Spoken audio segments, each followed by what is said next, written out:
Building blocks of strong financial foundation. Paano nga ba natin ito sisimulan? Katulad lang din po ito ng pagpapatayo ng bahay ng isang tao. Magsisimula po tayo sa baba hanggang sa pinakahuli yung bubong. Okay?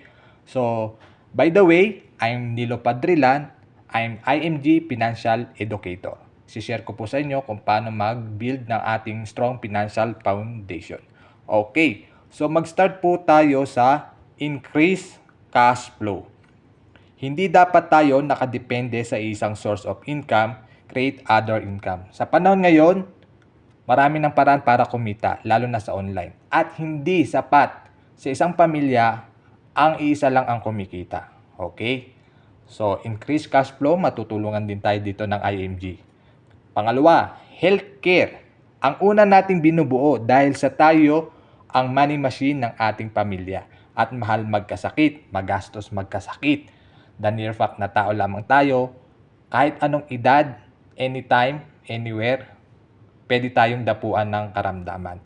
At ang medical bills, ang malakas, kumain or makaubos ng pera or ipon ng isang tao. Okay? So, life insurance, pangatlo. Proteksyonan natin ang ating pamilya. Dahil mahal natin sila at hindi natin sila iiwan ng luhaan. Kailangan meron tayong instant money para sa kanila. Para hindi utang ang ating iiwan sa kanila. Instead na dapat yaman ang ating maibigay sa kanila bago man lang tayo mag-exit sa mundong ito. Okay? So, number 4, manage debt. So, iwasan po natin mag-ipon ng utang. Dahil po yung masamang utang, yan po ang sumisira sa ating financial house. Okay? Kung kaya nating mamuhay ng walang binabayarang utang, hindi tayo kukulangin sa kinikita nating sahod buwan-buwan.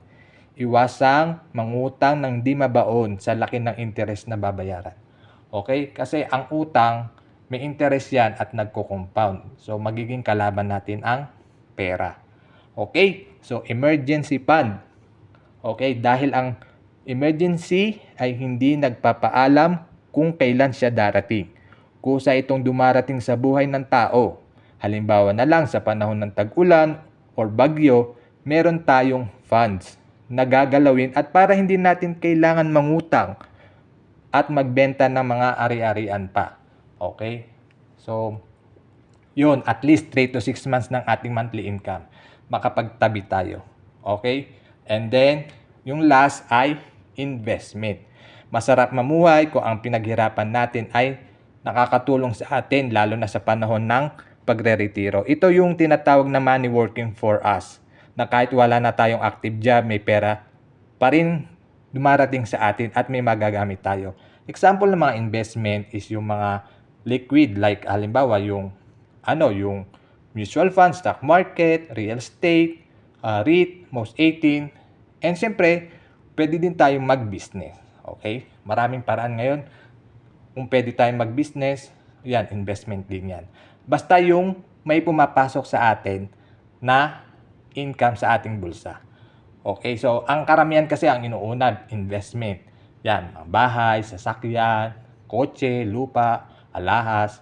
So, knowing that na kapag nagkasakit, may ibebenta yung mga pinaghirapan. Pagka may namatay sa pamilya, so magbaback to zero, magkakaroon ng utang. Tapos yung emergency fund, maliit, mauubos yung pera. Tapos yung increased cash flow, so mahirapan na tayong magtrabaho. Kasi dahil may sakit na tayo, wala tayong healthcare fund, so hindi tayo makapaggawa ng cash flow. So importante na simulan natin mag-increase cash flow as much as we can, okay? And then, healthcare, matutulungan tayo ng Kaiser. 3-in-1 dahil meron tong financial solution or 3-in-1 benefits. Madja-jumpstart na natin yung solid financial foundation dahil sa Kaiser, meron ng healthcare, life insurance, at investment. At yung investment, matutulungan tayo ng Ramper Financial.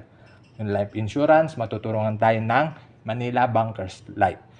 So, yun po. Sana po ay nakatulong to yung building blocks of strong financial foundation natin. So, alin ang meron at alin ang wala pa tayo. Okay? Simulan na natin. Kailan? The best time na mag-invest ay ngayon na. Okay? Sana ay nagustuhan nyo po ang aking video presentation na ito.